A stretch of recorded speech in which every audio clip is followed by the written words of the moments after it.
이렇게 말씀의 교제 나눌 수 있는 기회 주셔서 진심으로 감사드립니다. 저는 하나님의 말씀을 그대로 믿으면 가장 큰 복이 된다라고 믿습니다.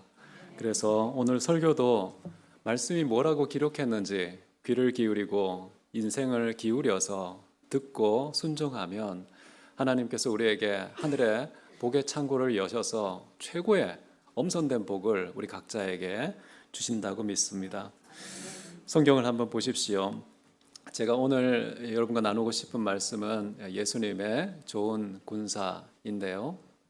저는 사람이 분수에 맞게 살아야 된다고 생각합니다. 자기의 정체성에 맞게 살아갈 때 가장 행복하고 또 가장 아름답습니다. 세상에도 보면 송충이는 솔잎을 먹어야 되지 않습니까? 저의 솔잎은 뭐냐 하면 성경입니다. 그래서 성경을 부지런히 연구하고 읽고 묵상하고 암송하고 또 전하는 그런 평생의 삶을 제 솔잎은 이거구나라고 발견했기 때문에 여기에 올인하는 것이죠. 우리 각자도 마찬가지입니다. 하나님께서 우리에게 부르신 소명이 무엇인지, 우리에게 부여하신 정체성은 무엇인지, 그게 딱 들어맞게 사는 것, 가장 지혜로운 삶이라고 믿습니다. 오늘 사도 바울은 본문을 통해서 우리에게 우리의 정체성 하나를 추가하는데요. 우리는 누구냐? 예수님의 좋은 군사라고 말합니다. 1절부터 한번 보십시오.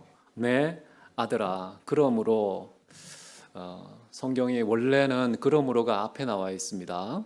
이 그러므로라는 것은 앞에 있는 디모데후서 1장과 지금 시작되는 디모데후서 2장 사이에 인과 관계가 있다는 뜻이죠. 그래서 1장에는 뭐라고 나오냐 하면 복음이 무엇인지 우리 복음을 위해서 살자. 그리고 복음에 합당한 삶을 살자. 이런 내용이 나옵니다. 그러므로 어떻게 해야 되느냐? 준비해야 된다라는 이야기를 하는 것이죠. 여러분 결혼할 때 준비 안 합니까? 취업할 때 준비하시죠? 심지어 놀 때도 준비 열심히 합니다. 하물며 온 세상이 가장 중요하다고 판단하는 하나님의 진리, 이 복음을 위해 살기 위해서는 어떠한 준비가 필요할까요? 오늘날 복음을 복음답게 대우하는 사람이 많지 않습니다. 저는 믿기로 복음을 복음답게 대우하는 사람을 복음이 대우할 것입니다. 정말 복음을 복음답게 대우하는 공동체를 하나님께서 존대하실 것입니다. 복음을 제대로 존중하는 시대를 하나님께서 존대하실 것이다 라고 믿습니다. 그래서 혹시 개인의 또는 공동체에 또는 우리 시대에 위기가 있다고 판단했을 때 그 해법을 어디서 찾으면 좋으냐? 다시 본래의 아주 날것 복음으로 돌아가는 것, 그것이 시대를 극복하는 것입니다. 우리 인생을 더 바르게 회복하는 비결이라고 생각을 합니다. 눈에 보이는 가시적인 다른 많은 해결책이 있겠지만은 그거는 나중에 파생적인 것이고요. 본질적인 것은 복음으로 돌아갈 때 신기하게도 그 첫 단추가 회복되고 다른 모든 것이 파생적으로 회복된다라고 믿습니다. 사도 바울은 디모데에게 이런 호칭을 씁니다. 내 아들아. 예수님의 좋은 군사를 양육하기 위한 사도 바울의 제자 양육 방식이 특이하죠. 아들아라는 표현을 씁니다. 단순히 정보를 전달하는 선생의 직무가 아니라 내가 지키고 양육하고 키우고 돌보는 그런 부모의 심정으로 자식을 사랑하듯 가르치고 이끄는 그런 마음으로 제자 양육을 한다는 것이죠. 사도 바울이 다른 곳에서는 이런 말을 합니다. 이 세상에 정말 1만 스승이 있지만은 아비의 심정을 가진 사람은 없다. 1세기도 그랬지만요, 21세기도 똑같습니다.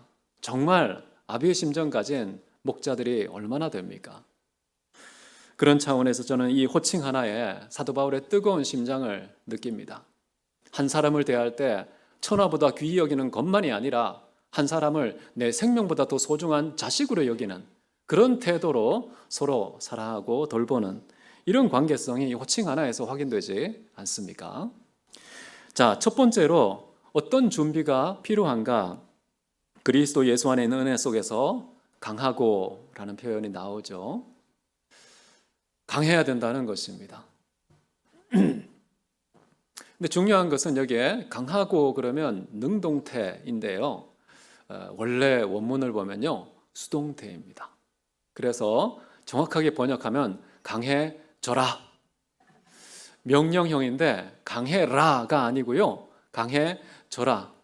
이게 뜻하는 의미가 무엇일까요? 내가 스스로 강해질 수 있다는 뜻입니까? 아니죠. 강해져라 라고 수동태를 쓴 이유는요, 우리는 스스로 강해질 수 없고 외부의 도움에 의해서 강해질 수 있다라는 그런 의미입니다. 제가 살다 보니까요, 스스로 강해진 사람이 좀 있더라고요. 그런 사람 가만히 보면은 고집불통이에요. 돈키호테 같습니다. 자기 멋대로 자기 혼자 사는 것처럼 주변에 공동체를 아랑곳하지 않고 자기 성질대로 살아가더라고요. 강하더라도요, 어떻게 강하느냐가 참 중요해요. 그 표독스럽게 인간적인 강함, 이것은 오히려 주변에 상처를 주고 공동체를 파괴하는 그런 무서운 흉기가 될 수 있기 때문이죠. 근데 여기서 말하는 강함은요, 창조자만이 줄 수 있는 강함입니다. 그래서 우리는요, 주님에 의해서만 강해질 수 있습니다. 스스로 발버둥 치고 몸부림을 쳐도요, 절대 강해지지 않습니다. 진짜 강함은 주님께 있다. 사도 바울은요, 그래서 자신의 연약함을 자랑한다고 말합니다. 그때 어떤 현상이 나타나느냐? 주님의 강함이 내게 머물게 하려 합니다. 이런 말을 해요. 우리는 스스로 약하다는 걸 인정하는 것이 진짜 우리를 강하게 하시는 주님의 강함이 우리 안에 머물게 되는 비결이라는 거예요. 그래서 약한 것만 내가 자랑하겠다. 자랑할 만하지 않습니까? 하늘에 영원하신, 무한하신, 전능하신 그 하나님의 강함이 내 안에 머물게 된다는데 그 얼마나 자랑스럽습니까? 그래서 여러분 혹시 연약함 있다면 꽁꽁 싸서 숨기지 마시고요. 하나님 앞에 당당하게 저 약합니다. 무지합니다. 못났습니다. 참으로 유한한 존재입니다. 그러니 하나님께서 나의 모든 생의 주인이 되어 주십시오. 그러면 그분의 전능한 강함이 우리에게 머물러 있게 된다라는 것이죠. 그래서 강함의 출처를 우리는 기억할 필요가 있습니다. 만약에 이것을 믿는다면 우리는 우리 안에 혹시 어떤 강함이 있다면 어떤 태도를 취해야 될까요? 딴 사람들 앞에서 자랑하면서 교만할 수가 없습니다. 왜냐하면 내가 강한 것이 아니라 강해졌기 때문에 오히려 강하게 만드신 주님께 감사와 찬송의 예배를 드리는 사람이 되는 거예요. 타인에 대해서는 더 겸손하게 자기를 낮추고 나는 아무것도 아닌데 주님이 다 하셨어 라고 고백하는 그런 겸손한 삶을 살 수밖에 없는 겁니다. 그래서 혹시 여러분에게 강함이 있다면, 지적인 강함이 있다면, 그리고 체력이 좋다면, 사교성이 뛰어난다면, 재물이 많다면, 인맥이 넓다면 그 모든 강함은요, 그 출처가 주께로 말미암은 것이다 라고 믿으시고 절대 교만하지 마시기 바랍니다. 그리고 여기에 외부의 도움에 의해서 강해져야 한다는 이 수동태를 말했는데요. 어떤 도움인가? 여기 보면 그리스도 예수 안에 있는 은혜라는 도움입니다. 이것 없이는 강해질 수 없어 라고 우리에게 말씀하고 있는 것이죠. 주님의 은혜 안에 강하다는 것, 이것이 어떤 의미일까요? 저는 은혜 속에 풍덩 빠지는 것이라고 생각합니다. 이런 물속에 빠지면 물기가 어떻게 됩니까? 우리의 몸속으로 스며들죠. 마찬가지로요, 은혜 안에서 우리가 거하게 되면은요, 온 은혜 속에 풍덩 빠진 사람은 은혜에 완전히 흡수될 수밖에 없습니다. 내 온 존재에 은혜가 스며들죠. 그래서 다르게 표현하면 은혜가 충만하고 은혜가 가득한 사람이 되는 것입니다. 그래서 은혜 속에 강해진 사람은 어떻게 되느냐? 아주 무섭고 폭력적인 강함이 아니라요, 아름다운 강함이 가능합니다. 그래서 여러분은 정말 아름다운 강함, 이 강함과 아름다움이 섞일 수 있다는 게 특이할 수 있지만은 가능합니다. 은혜로 강해지면 아름답기까지 해요. 자, 그런데 성경에 보면 이런 표현이 나옵니다. 잠언에 보면은요, 도대체 강함이 뭐냐? 뭐가 강한 거냐? 강함 자체와 관련해서요, 어떤 강함을 소개할 때에 마음의 강함을 얘기합니다. 그래서 자기 마음을 지키는 자는요, 성을 빼앗는 이 체력과 군사력과 정치력과 경제력이 뛰어난 사람보다 훨씬 더 강한 자다. 이렇게 나와요. 그러니까 여기서 말하는 강함은 뭐겠어요? 몸짱이 된다는 뜻이 아닙니다. 재력가가 된다는 뜻도 아닙니다. 여기서 말하는 강함은요, 마음의 강함이다. 히브리서에 보면 이런 말이 나와요. 마음은 은혜로서 강하게 함이 아름답다라는 말. 이 마음이 강한 것도 좋지만 더 좋은 것은요, 아름답기까지 한 거잖아요. 은혜로서 아름답기까지 하다라는 표현을 쓰는 것이죠. 자, 예수 그리스도의 은혜 안에서 강하라, 강해져라 라는 말 가만히 생각해 보면요, 우리가 예수님 없이는 절대 아름답거나 강해질 수 없다는 사실을 알 수 있습니다. 그런데 우리 마음이 강하고 아름답기 위해서는 어떻게 해야 되냐 하면 바로 예수님의 마음을 본받아야 되는 것입니다. 그래서 예수님께서도 너희는 내 마음을 본받으라 이렇게 얘기를 하시죠. 그런데 중요한 것은 예수님께서 그 마음 본받으라 하시면서 소개하신 두 가지의 마음을 우리가 중요하게 생각해야 되는, 첫 번째는 뭐냐 하면요, 내 마음은 온유하다라는 얘기를 하세요. 두 번째는 겸손하다라는 얘기를 해요. 여러분, 마음이 강해지는 게 느껴지십니까? 이게 온유한 것은 매가리가 없는 뜻인데, 말랑말랑한 뜻인데, 이 겸손하다는 것은 낮은 것인데 강해 보이지가 않은데, 이 겸손과 온유하면요, 절대 강함과 연결되지 않는 것들이잖아요. 세상 사람들이 볼 때는 아무런 흥미를 느끼지 못하는 쓸모없는 것으로 여길 수 있지만, 예수님께서는 이 마음을 본받으라 라고 해놓고 온유하고 겸손한 것을 본받으라. 이 두 가지가 왜 강함일까? 저는 이렇게 생각합니다. 온유함은 무엇인가? 예수님이 말씀하신 것 중에 이런 표현이 있습니다. 마음이 온유한 자는 어떻게 되느냐? 저희가 땅을 기업으로 받을 것이며, 이런 말이 나오죠. 마음이 온유한 자는요, 땅을 기업으로 한다. 무슨 말입니까? 수평적인 강함이구나. 이 땅 끝까지 이르러서 정복하는 자가 될 수가 있구나. 땅을 정복하게 된다는 것입니다. 여러분, 태초에 하나님께서 인간 창조하시고 주신 첫 번째 계명이 무엇이죠? 너희는 생육하고 번성하고 충만해서 정복하고 다스려라. 5가지 동사 아닙니까? 정복하는 게 태초에 하나님께서 인간에게 맡기신 사명이었습니다. 그런데 온유한 자가 얼마나 강한지 그 계명을 완전히 실천할 수 있게 된다는 거예요. 온 땅을 차지합니다. 거꾸로 한번 생각해 보십시오. 마음이 거칠고 폭력적인 사람, 땅을 차지합니까? 처음에는 그 사람이 막 나라를 정복하는 것 같아요.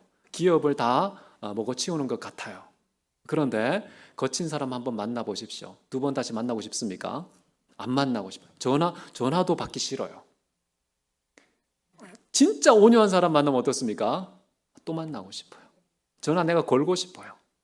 그러면서 사람이요, 점점 많은 사람들이 찾아오는 사람, 나를 찾는 사람, 많은 사람들의 관계가 형성되어서 내 자아가 확장되어서 그 사람도 나의 확대된 자아처럼 여기게 되는 그런 끊임없는 땅의 정복과 확대가 일어나요. 얼마나 강력한 겁니까? 여러분, 사자가 더 넓은 땅을 차지합니까? 토끼가 더 넓은 땅을 차지합니까? 사자는요, 폭력적이어서 포식자이기 때문에 우리에 가둬놓습니다. 손바닥만한 땅을 허락해요. 토끼는요, 아무 데나 풀어놓습니다. 사람을 해치지 않으니까요. 온유하다는 것은 땅을 차지하는 역설적인 비결이다. 굉장히 강한 겁니다. 겸손은 어떤 걸까요? 낮아지는 거잖아요. 이게 뭐 강함이냐? 저는 반대라고 생각합니다. 하나님께서는요, 낮아진 자, 겸손한 자를 반드시 어떻게 한다고 했습니까? 높여주신다고 그랬어요. 교만한 자는요, 스스로 높이는 자는, 자고한 자는 하나님께서 반드시 낮추신다고 그랬어요. 하나님께서 높이시면 그 꺾을 자가 있습니까? 취소시킬 자가 있습니까? 아무도 없어요. 겸손한 자는요, 반드시 높아집니다. 저는 이것을 수직적인 강함이라고 얘기하는 거예요. 예수님의 케이스를 보면 어떻습니까? 모든 이름 위에 뛰어난 이름을 주신다는 거예요. 스스로 나대면서 교만한 사람은요, 세상 사람들의 표적이 됩니다. 반드시 꺾여서 낮아지게 되어 있어요. 그런데 자신을 낮췄잖아요. 하나님께서 가만 계시지 않습니다. 하나님께서 뱉으신 공약이 있잖아요. 겸손한 자를 높이신다고 약속했기 때문에 하나님은 언약의 하나님이에요. 그 약속을 반드시 지키시기 때문에 낮아진 자를 반드시 높여주신다. 그래서 여러분 진짜 높아지기 원하십니까? 틈만 나면 낮추시기 바랍니다. 사도 바울은 낮아지기 콘테스트를 했던 사람이에요. 치열하게 경쟁했던 사람이에요. 나보다 더 낮아진 사람이 있으면 나와보라고 그래. 둘째가라면 서러울 그런 사람인데 자신에 대해서 이런 표현을 하죠. 나는 죄인 중에서도 괴수다. 까불지 마. 내가 최고의 죄인이야. 이렇게 얘기한 거잖아요. 성도들 사이는 어떻습니까? 내가 모든 성도 중에 지극히 작은 자보다 더 작은 자야. 아니 최상급과 비교급이 함께 나왔어요. 누가 당해낼 수 있습니까? 바울보다 더 낮아질 수 있습니까? 바울은 문법에도 뛰어난 사람이에요. 지극히 낮은 자는 최상급이잖아요. 가장 낮은데 그거보다 더 작은 자라고 하니까 어떻게 당해낼 수 있습니까? 세상의 질서는요 항상 상향식입니다. 끊임없이 높아지려고 해요. 그런데 기독교는 어떻습니까? 사도 바울처럼 할 수만 있다면 낮아지는 거예요. 지극히 작은 자보다 더 낮아지는 거예요. 왜 그럴까요? 하나님의 약속을 믿기 때문입니다. 겸손한 자, 낮아진 자 반드시 높이시는 하나님의 약속. 인류의 역사에서 한 번도 포기한 적이 없는 하나님의 섭리의 원리를 파악하고 있었기 때문에 치열하게 철저하게 낮추는 삶. 그것이 하나님 앞에 진정 높아진 인생이 될 수 있는 비결이라는 것을 믿는 것이죠. 여러분도 그런 강함의 소유자 다 되시기를 바랍니다. 예수님의 은혜 안에서 강하면 그게 생기는 거예요. 온유함과 겸손함의 대가가 다 되시기 바랍니다. 2절을 보시면요. 또 내가 많은 증인 앞에서 내게 들은 바를 충성된 사람들에게 부탁하라. 이 동력자를 구하라는 말이죠. 여러분 기독교인들은요. 하나님의 좋은 군사는요. 독불 장군이 아닙니다. 더불어 함께 공동체를 이루면서 살아가는 사람이라는 것이죠. 그래서 외로운 섬처럼 혼자 사는 사람 그 건강한 거 아닙니다. 항상 공동체를 이루어서 함께 진리와 사랑의 숨결을 주고받을 때에 성장합니다. 그래서 에베소서 1장도 보면은요. 하나님께서 창세전에 우리를 택하셨잖아요. 택하셨는데 목적이 뭡니까? 거룩하고 흠없게 하시려고 그 목적을 달성하는 방법은요. 오직 사랑 안에서 이런 말을 하는 것이죠. 사람은요. 밥 많이 준다고 성장하는 게 아니에요. 덩치는 커지는데 마음은 여전히 어린아이 같죠. 진짜 장성한 어른이 되기 위해서는요. 마음이 커야 하는 것이죠. 그때 사랑 안에서만 가능하다라는 것입니다. 자, 그렇기 때문에 우리는 항상 사랑이라는 이 공동체성 안에서 비로소 성장할 수 있기 때문에 그리스도의 좋은 군사는 동력해야 되는 것입니다. 이곳에 모인 모든 분들은 사실 동력자로 모인 것이죠. 고린도전서 3장의 표현을 빌려서 말한다면요. 우리 모두는 다 하나님의 동력자요라는 말이 나옵니다. 우리가 목회자의 꼬봉이 아니에요. 제가 신학교 원장입니다. 그럼 다른 교수님들은 제 꼬봉입니까? 아니죠.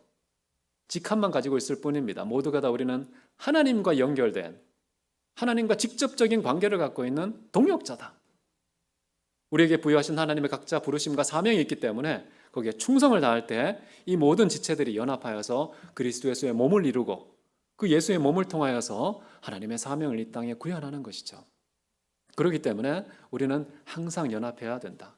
그런데 중요한 조건 하나가 추가되어 있습니다. 여기 보면 뭐라고 나오죠? 충성된 사람에게 피스토스라고 합니다. 믿을 만한, 신실한, 진실한 이런 의미를 가지고 있습니다. 누가 신실한 사람일까요? 누가 충성된 사람일까요? 진짜 믿을 만한 거 뭡니까? 세상에요. 믿을 만한 건 없고요. 하나님의 입에서 나오는 말씀밖에 없습니다. 그래서 이사야는 뭐라고 얘기하죠? 꽃은 시들고 풀은 마르지만 하나님의 말씀은 영원히 있도다. 변하지 않는다는 뜻이에요. 꽃이 뭡니까? 가장 화려한 인생의 절정 아닙니까? 그것도 변한다는 거예요. 풀은 뭡니까? 모든 사람들의 상식이 동의하는 아주 보편적인 것이죠. 그것도 지나간다는 거예요. 근데 영원히 변치 않는 건 유일하게 복음의 진리, 하나님의 말씀밖에 없다. 그럼 충성된 사람, 진실한 사람 누굽니까? 하나님 말씀에 바짝 붙어 있는 사람이에요. 정말 하나님을 경외하는 사람. 그 말씀에 귀를 기울이고 있는 사람, 그 말씀을 인생의 질서로 삼고 있는 사람, 그런 사람이 진짜 충성된 사람입니다. 그런 사람들에게 부탁하라라고 하는 것이죠. 여기 보면은 사도 바울은 디모데에게 참 많은 말을 했던 것 같아요. 그런데 많은 말을 들었던 디모데에게는 어떤 책임이 수반됩니까? 들으면은 반드시 책임이 수반돼요. 뭐죠? 그 들은 말을 딴 사람도 듣도록 할 책임이 있는 거예요. 그래서 여기 보면 가르칠 사람을 찾아서 부탁하라고 하는 거예요. 여러분 지금 설교 듣고 계시잖아요. 듣고 땡이 아닌 거예요. 정말 하나님의 말씀이 한 조각이라도 있다면 그 조각을 다른 누군가에게 나누어 줄 책임이 수반되는 겁니다. 그래서 들으면 공짜가 없다. 반드시 주변 이웃들에게 나누어야 한다라는 것입니다. 자, 그런데 그렇게 충성된 사람에게 부탁하면 어떤 현상이 나타나냐면요. 다른 사람을 또 가르칠 수 있다라고 말하죠. 가르침이 뭡니까? 눈에 보이지 않는 무형의 가치와 의미를 다른 누군가에게 나누어 주는 행위가 바로 가르침이죠. 그래서 가르침의 상위 카테고리는요, 나눔입니다. 정말 충성된 사람은요, 자기가 혼자 독식하지 않아요. 어떤 사람은 뭔가 괜찮은 게 주어지면 어떻게 하죠? 블랙홀처럼 자기만 다 흡수하고 자기만 먹어치워버리죠. 그런데 나누는 사람들은 다릅니다. 좋은 게 있으면 나만 가질 수 없지. 다른 누군가와 반드시 공유해서 그 사람도 이 좋은 것의 수혜자가 될 수 있도록 나누는 것입니다. 그래서 가르칠 수 있다는 것은요, 정말 나눔의 사람입니다. 욕심이 없는 사람이에요. 타인을 배려하는 그런 사람이 가르치는 사람이라는 것이죠. 그래서 성경에도 보면 잘 가르치는 자는 어떻게 하라고 했죠? 잘 다스리는 장로를 2배나 존경할 자로 알되 잘 가르치는 자는 더할 것이니라 이런 말이 나오잖아요. 그러니까 2배 이상 존경하라는 거예요. 왜? 그 사람은 항상 최고의 진리, 가장 소중한 보물을 늘 나누는 자니까 그래요. 그런 차원에서 우리 모두는 복음을 가슴에 담았다면 반드시 누군가에게 나눠주는 그 가르침의 주인공이 다 되어야 된다. 3절을 한번 보십시오. 그리스도 예수의 좋은 군사로 나와 함께 고난을 받아라 라고 얘기를 합니다. 여러분, 군사라는 말 들으면 어떻습니까? 어감이 굉장히 긴장이 되죠. 군대 갔다 오시면 아시죠? 군대 가면은요, 내 가치관이 통합니까? 내 자유로운 의지의 선택이 가능합니까? 아니에요. 내 모든 판단력과 내 모든 가치관과 내 모든 기호가 박탈되는 현장이에요. 군사가 된다는 것이 싫습니다. 더군다나 1세기의 군사는 누굽니까? 이스라엘 백성들이 지금 나라를 뺏긴 상황이에요.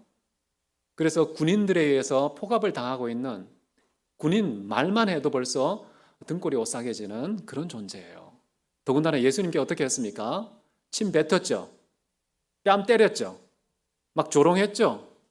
선지자라면 맞춰봐 라고 조롱도 하고 멸시도 하고 심지어 채찍질로 해서 등짝을 다 뜯어내고 창을 찔려서 옆구리에 구멍을 냈죠. 피와 물이 쏟아져서 죽게 만든 사람들 아닙니까? 그러니까 군사 그러면은 복음과 예수 그리스도를 핍박하는 대명사였습니다. 굉장히 기분 나쁜 단어인데 사도 바울이 이 단어를 가져와서 좋은이라는 독특한 수식어를 붙여서 쓰고 있어요. 어떻게 군사가 좋을 수 있습니까? 군사도요, 주인을 잘 만나면 좋을 수가 있습니다. 예수님의 군사는 좋을 수 있다. 그래서 예수님의 좋은 군사라는 말이 여기에 나오는데요. 예수님의 좋은 군사는 특이해요. 그럼 좋은 군사는 누굽니까? 일반적으로 전투력이 뛰어난 사람 아닙니까? 전쟁에 나가서 승리하는 사람 아닙니까? 그런데 예수님의 좋은 군사는 어떤 사람인가? 영적 전투에 능한 사람을 말하는 것입니다. 하나님의 나라와 의를 구하는 군사를 의미합니다. 그렇기 때문에 단순히 체력이 강하거나 군사력이 뛰어난 그런 것이 아니라 영적으로 감각이 뛰어난 사람이어야 하는 것이죠. 자, 그런데 여기 보면은 그 좋은 군사는 나와 함께 고난을 받으라 명령형입니다. 여러분, 군사에게 권하는 말이 뭡니까? 좋은 군사가 되려면 전략이 뛰어나야 돼, 체력을 강화해야 돼, 그리고 싸움의 기술을 익혀야 돼. 주로 이런 조언하지 않습니까? 그런데 사도 바울이 권하는 좋은 군사의 자질은 뭡니까? 함께 고난을 받으라 하는 거예요. 군사 다 때려치우고 싶지 않습니까? 아니, 고난을 받는 게 좋은 군사라고? 근데 앞에 수식어가 하나 더 붙었죠. 함께 고난을 받는다. 이 무슨 말일까요? 주로 사람들은 어떤 때 고난을 당하죠? 자기의 잘못이나 자기의 실수를 했을 때 그것으로 인해서 개개인들이 다 고난을 당하잖아요. 그런데 함께라는 말이 붙으면요, 어떤 의미냐 하면 내가 잘못한 적도 없고 실수한 적도 없는데 누군가의 잘못으로 인해서 닥치는 공동체의 고난을 내 것인 것처럼 함께 고난을 겪는 것. 이런 판단력을 가진 사람이 좋은 군사라는 거예요. 그래서 언제나 나 자신만 보지 않고요, 공동체에 누가 연약한지, 누가 실수하는지, 누가 잘못하는지 두루두루 살펴보면서 그들로 말미암아 발생한 그 아픔, 재앙, 고통, 환난, 이 모든 것들에 대해서요, 나 몰라라 하지 않습니다. 내가 잘못한 거 아니야 라고 책임을 떠넘기지 않습니다. 내가 잘못하지 않았음에도 불구하고 이거 함께 공동적인 책임을 지면서 극복하자, 함께 고난을 공유하고 나누자 라는 태도를 취하는 사람이 예수님의 진짜 군사다라는 것이죠. 사도 바울 같은 경우에는 이런 표현까지 합니다. 내가 골로새 교회를 향해서요, 너희가 당하는 고난 때문에 내가 괴로워하는 것을 기뻐하고 라고 얘기해요. 그냥 고난 당하는 게요, 우거지상 쓰면서 억지로 당하는 것도 아니었어요. 어떻게 하라고요? 즐기라는 거였습니다. 그렇게 하면서 정말 남은 예수 그리스도의 고난을 내가 내 몸에 새긴다 라는 표현을 합니다. 고난을 즐기다니요. 여기는 순화해서 못 말한 거예요. 그냥 고난을 받으라 라고 했지만 다른 곳에 가면 고난을 즐겨라 라는 표현까지 했다는 거. 바울 따라가기 힘드시죠? 그렇지만 사도 바울 끊임없이 우리가 함께 본받다 보면요, 예수님을 본받게 되어 있습니다. 그래서 이런 부담스러운 표현일지라도 우리가 함께 받아들이면 좋겠습니다. 4절입니다. 군사로 다니는 자는 자기 생활에 얽매이는 자가 하나도 없다라고 이야기를 합니다. 4절에서는 두 가지가 나옵니다. 첫 번째는 군사의 소극적인 대응, 두 번째는 군사의 적극적인 대응. 소극적인 대응은 뭡니까? 우리 개인의 사사로운 생활에 얽매이지 않는 것. 뭐뭐 하지 마. 이건 소극적인 표현이죠. 그렇죠? 우리 개인의 사사로운 생활에 얽매이지 않는 비결은 뭘까요? 비결은요, 생활이 단순해야 됩니다. 복잡하면 얽히는 게 많아져요. 그리고 두 번째, 생활이 단순한 동시에 타인과 비본질적인 사안 때문에 다툼이나 원망이나 시비가 생기지 않게 하시는 게 좋습니다. 그렇게 하는 비결은 뭐냐면 양보하는 것입니다. 포기하는 것입니다. 손해 보는 것입니다. 억울함 좀 당하는 것입니다. 그러면은 사사로운 것에, 비본질적 사안에 내 시간과 내 재능과 내 모든 에너지를 낭비하지 않을 수가 있는 거예요. 그런데 우리는 내가 자존심이 한번 상해서 내가 조금이라도 손해를 보면 악착같이 달려서 거기 매이는 거예요. 그렇게 해서 손해 안 볼 수는 있죠. 그렇지만 뭘 손해 본 겁니까? 내 마음의 중심이 기울어져 버린 거예요. 내 관심사가 하나님의 나라와 의라는 가장 본질적인 것에서 다 떼어서 비본질적 사안에 투신한 거예요. 그게 얼마나 심각한 낭비인 줄 아십니까? 나 손해 안 봤어. 이걸 사람들은 자랑하죠. 아닙니다. 바보입니다. 무엇이 중헌디? 이거 혹시 아십니까? 영화의 아주 명대사이죠. 무엇이 중요한가? 우리는 지혜를 발휘할 필요가 있습니다. 사사로운 것에 매이지 않아야 됩니다. 여러분, 이렇게 페이스북 창업자 마크 주커버거 아시죠? 그 사람은 회색 티만 입습니다. 왜 그럴까요? 인터뷰할 때 어떤 기자가 질문을 했습니다. 그러니까 그 사람이 이렇게 답변을 해요. 인생은 선택의 연속이다. 굉장히 많은 선택을 하게 되는데 내가 오늘 무엇을 입을까? 무엇을 먹을까? 이런 선택에 내 시간과 내 판단과 내 에너지와 의식과 관심사가 낭비되는 게 싫다는 거예요. 자기에는 공적 직무를 수행해야 되는데 지금 페이스북 이용자가 몇 명입니까? 30억이에요. 30억의 사람들이 서로 관계를 맺는 이 네트워크 관리에 내 모든 에너지와 내 모든 판단력과 내 모든 선택을 거기에 쏟아부어야 되는데 단 하나의 선택이라도 엉뚱한 비본질적 사안에 낭비되는 게 싫다는 거예요. 그래서 티 한 장만 입고 다니는 것이죠. 저는 많이 꾸몄습니다. 마크보다 못한 사람인 것이죠. 정말 그리스도인이라면요, 진짜 군사라면요, 공적인 직무가 무엇인지 파악하고 거기에 올인할 줄 아는 사람, 사사로운 일은 좀 끊을 줄 아는 사람, 그런 사람이요, 멀리 가고 오래 가고 큰 사람이 되는 것이죠. 두 번째는요, 이건 소극적인 것이고 군사로 모집한 자를 기쁘시게 하는 것이 적극적인 대응이라는 겁니다. 아주 중요한 표현입니다, 이거. 대개 군사라면 어떤 생각하죠? 주변에 있는 원수들을 섬멸하고 그 땅을 정복하는 이런 외적인 요소에 의해서 승리를 거두는 것을 추구합니다. 근데 성경이 말하는 군사의 종착지는 어디냐? 우리를 부르신 예수 그리스도의 기쁨에 있다는 거예요. 그분의 영광을 구한다는 거예요. 우리는 살면서 목숨 걸고 달려드는 일들이 있잖아요. 무엇을 위함인가? 눈앞에 보이는 그것을 해결하는 게 목적이 아니에요. 내가 적들을 물리친 거, 이게 끝이 아니에요. 그게 목적도 아닙니다. 진짜 목적은 뭐라고요? 우리를 군사로 부르신 예수 그리스도를 기쁘시게 하는 것. 굉장히 중요하지 않습니까? 항상 눈앞에 있는 가시적인 적 너머에 궁극적인 본질과 목적을 직시할 수 있는 안목이 필요합니다. 예수님의 좋은 군사는 그런 안목의 소유자라고 볼 수가 있겠죠. 여러분은 지금 무엇을 위해서 투쟁하고 계십니까? 정말 이 사도 바울이 권한 것처럼 좋은 군사로서 예수님의 기쁨을 위해서 분투하고 계신지요? 잘못하면 우리 허탄한 것을 붙잡고 쓸데없는 멱살을 붙잡고 일평생 탕진하며 살아갈 수도 있다는 점 경계해야 되겠습니다. 5절을 보십시오. 경계하는 자가 법대로 경계하지 아니하면 면류관을 얻지 못할 것이다. 준법 정신이 중요하다는 것입니다. 그런데 예수님의 좋은 군사가 지켜야 될 그 법이라는 거, 규정이라는 게 뭘까요? 이것은 사람들 사이의 합의를 본 기준이 아닙니다.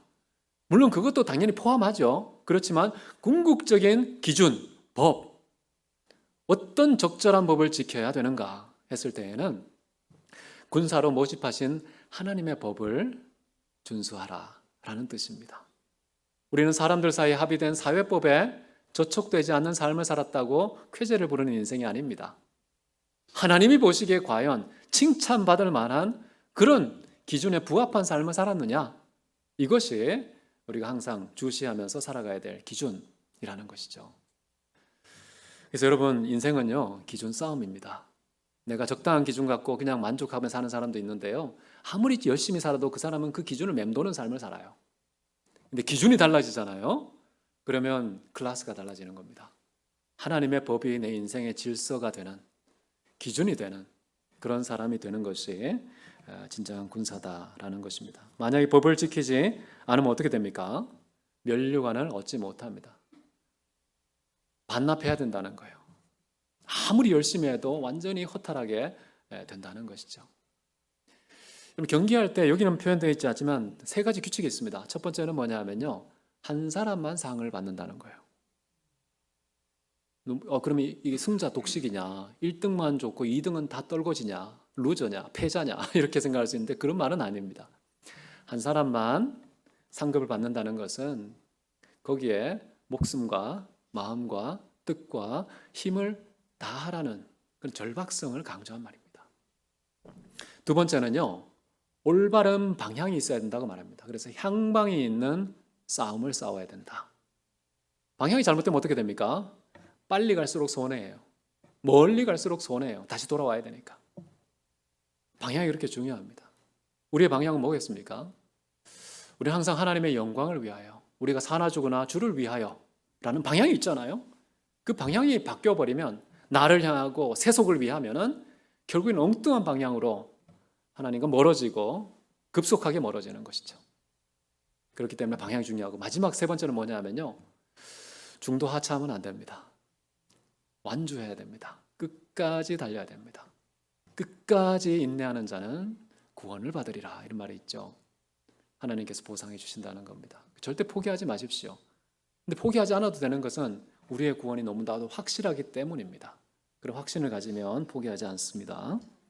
자, 우리가 법대로 살아야 된다, 경주해야 된다. 그 법 중에 하나를 소개하는데요. 6절을 보십시오. 수고하는 농부가 곡식을 먼저 받는 것이 마땅하다. 자, 이 말은 어떤 의미일까요?